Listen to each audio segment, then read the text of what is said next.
Uncle Tom's Cabin by Harriet Beecher Stowe. Chapter 36. Emmeline and Cassie. Cassie entered the room and found Emmeline sitting, pale with fear, in the furthest corner of it. As she came in, the girl started up nervously, but on seeing who it was, rushed forward, and, catching her arm, said, "Oh, Cassie, is it you? I'm so glad you've come. I was afraid it was— Oh, you don't know what a horrid noise there has been downstairs all this evening." "I ought to know," said Cassie dryly. "I've heard it often enough." "Oh, Cassie, do tell me. Couldn't we get away from this place? I don't care where. Into the swamp among the snakes. Anywhere. Couldn't we get somewhere away from here?" "Nowhere but into our graves," said Cassie. "Did you ever try?" "I've seen enough of trying, and what comes of it," said Cassie. "I'd be willing to live in the swamps and gnaw the bark from trees. I ain't scared of snakes. I'd rather have one near me than him," said Emmeline eagerly. "There have been a good many here of my opinion," said Cassie. "But you couldn't stay in the swamps. You'd be tracked by the dogs, and brought back, and then— "What would he do?" said the girl, looking with breathless interest into her face. "What wouldn't he do, you'd better ask," said Cassie. "He's learnt his trade well, among the pirates in the West Indies. You wouldn't sleep much if I should tell you things I've seen. Things that he tells of sometimes for good jokes. I've heard screams here that I haven't been able to get out of my head for weeks and weeks. There's a place way out down by the quarters where you can see a black blasted tree, and the ground all covered with black ashes. Ask anyone what was down there, and see what they will dare tell you." "Oh, what do you mean?" "I won't tell you. I hate to think of it. And I tell you, the Lord only knows what we may see tomorrow, if that poor fellow holds out as he's begun." "Horrid!" said Emmeline, every drop of blood receding from her cheeks. "Oh, Cassie, do tell me what I shall do." "What I've done. Do the best you can. Do what you must, and make it up in hating and cursing." "He wanted to make me drink some of his hateful brandy," said Emmeline, "and I hate it so." "You'd better drink," said Cassie. "I hated it, too, and now I can't live without it. One must have something. Things don't look so dreadful when you take that." "Mother used to tell me never to touch any such thing," said Emmeline. "Mother told you," said Cassie, with a thrilling and bitter emphasis on the word mother. "What use is it for mothers to say anything? You are all to be bought and paid for, and your souls belong to whoever gets you. That's the way it goes. I say, drink brandy, drink all you can, and it'll make things come easier." "Oh, Cassie, do pity me." "Pity you? Don't I? Haven't I a daughter? Lord knows where she is and who she is now, going the way her mother went, before her, I suppose, and that her children must go after her. There's no end to the curse, forever." "I wish I'd never been born," said Emmeline, wringing her hands. "That's an old wish with me," said Cassie. "I've got used to wishing that. I'd die if I dared to," she said, looking out into the darkness with that still, fixed despair which was the habitual expression of her face when at rest. "It would be wicked to kill oneself," said Emmeline. "I don't know why, no wickeder than things we live and do day after day. But the sisters told me things, when I was in the convent, that make me afraid to die. If it would only be the end of us, why, then—" Emmeline turned away and hid her face in her hands.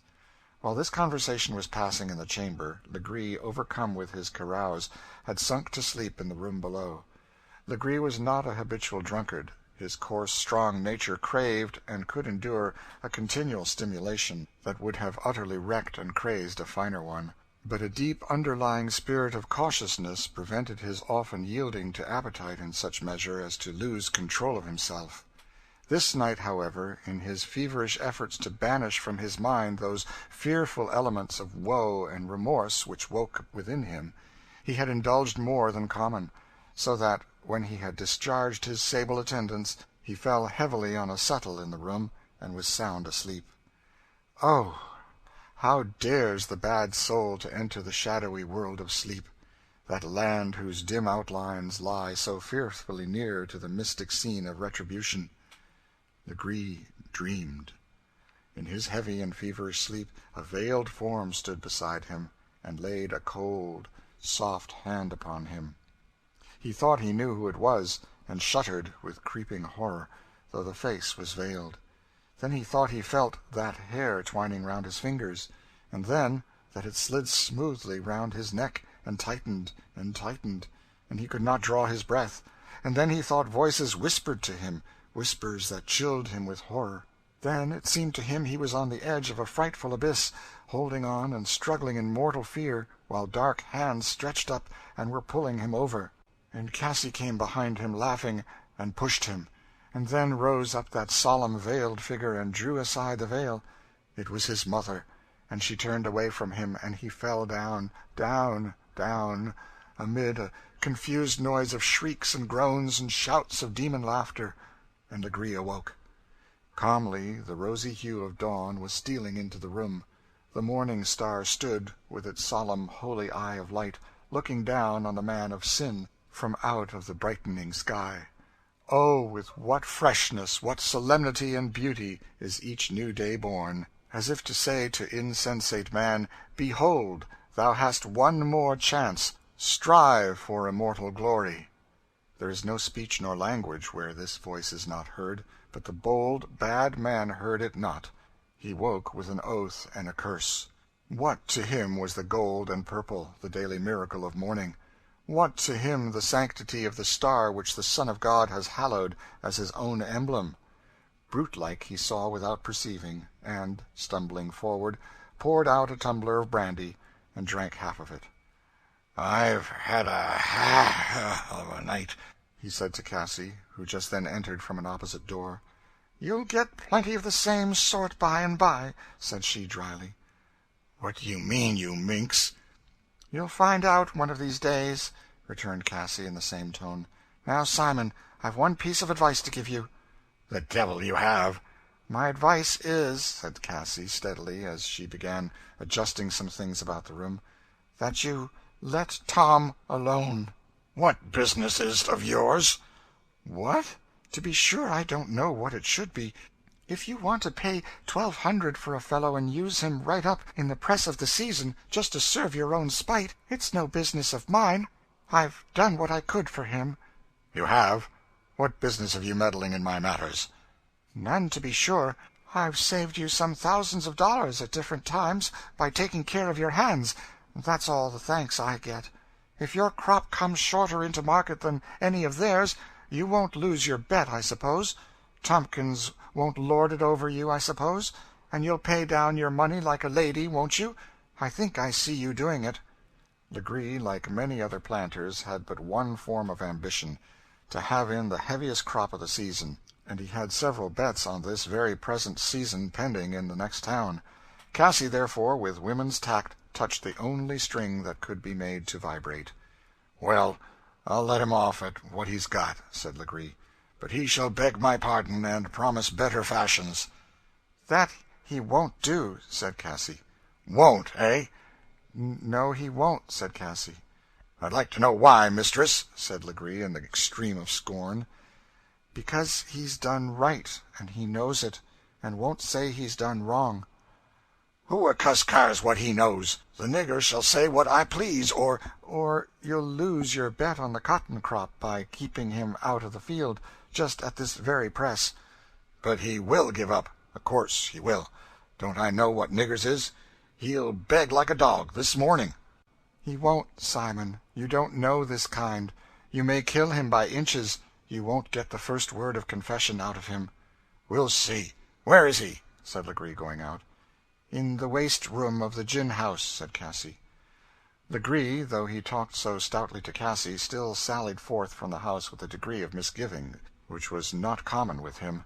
His dreams of the past night, mingled with Cassie's prudential suggestions, considerably affected his mind.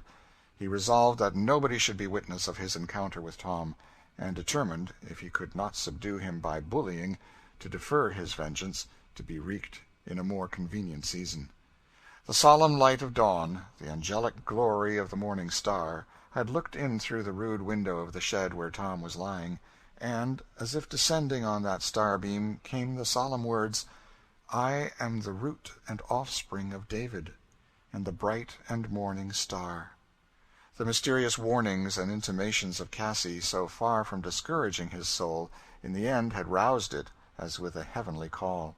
He did not know but that the day of his death was dawning in the sky, and his heart throbbed with solemn throes of joy and desire as he thought that the wondrous All of which he had often pondered, the great white throne with its ever-radiant rainbow, the white-robed multitude with voices as many waters, the crowns, the palms, the harps, might all break upon his vision before that sun should set again. And therefore, without shuddering or trembling, he heard the voice of his persecutor as he drew near. "Well, my boy," said Legree, with a contemptuous kick, "how do you find yourself? Didn't I tell yer I could larn yer a thing or two? How do you like it, eh? How did your wildin' agree with yer, Tom? Ain't quite so crank as you was last night. You couldn't treat a poor sinner now to a bit of sermon, could you, eh?" Tom answered nothing. "Get up, you beast," said Legree, kicking him again. This was a difficult matter for one so bruised and faint, and, as Tom made efforts to do so, Legree laughed brutally. "What makes you so spry this morning, Tom? Cotched cold, maybe, last night?" Tom by this time had gained his feet, and was confronting his master with a steady, unmoved front. "The devil you can," said Legree, looking him over. "I believe you haven't got enough yet. Now, Tom, get right down on your knees and beg my pardon for your shines last night." Tom did not move. "Down, you dog!" said Legree, striking him with his riding whip. "Massa Legree," said Tom, "I can't do it. I did only what I thought was right. I shall do just so again, if ever the time comes. I never will do a cruel thing, come what may." "Yes, but you don't know what may come, Master Tom. You think what you've got is something. I tell you 'tain't anything, nothing 'tall. How would you like to be tied to a tree and have a slow fire lit up around you? Wouldn't that be pleasant, eh, Tom?" "Massa," said Tom, "I know ye can do dreadful things, but—" He stretched himself upward and clasped his hands. "But after you've killed the body, there ain't no more you can do. And, oh, there's all eternity to come after that." Eternity. The word thrilled through the black man's soul with light and power as he spoke. It thrilled through the sinner's soul, too, like the bite of a scorpion. Legree gnashed on him with his teeth, but rage kept him silent. And Tom, like a man disenthralled, spoke in a clear and cheerful voice. "Massa Legree, as ye bought me, I'll be a true and faithful servant to ye. I'll give ye all the work of my hands, all my time, all my strength. But my soul I won't give up to mortal man. I will hold on to the Lord, and put his commands before all, die or live. You may be sure on it, Master Legree, I ain't a grain afeard to die. I'd as soon die as not. You may whip me, starve me, burn me. It'll only send me sooner where I want to go." "I'll make you give out, though, 'fore I've done," said Legree in a rage. "I shall have help," said Tom. "You'll never do it." "Who the devil's going to help you?" said Legree, scornfully. "The Lord Almighty," said Tom. "Dang you!" said Legree, as with one blow of his fist he felled Tom to the earth. A cold, soft hand fell on Legree's at this moment. He turned. It was Cassie's. But the cold, soft touch recalled his dream of the night before, and flashing through the chambers of his brain came all the fearful images of the night watches, with a portion of the horror that accompanied them. "Will you be a fool?" said Cassie in French. "Let him go. Let me alone to get him fit to be in the field again. Isn't it just as I told you?" They say the alligator, the rhinoceros, though enclosed in bullet-proof mail, have each a spot where they are vulnerable, and fierce, reckless, unbelieving reprobates have commonly this point in superstitious dread. Legree turned away, determined to let the point go for the time.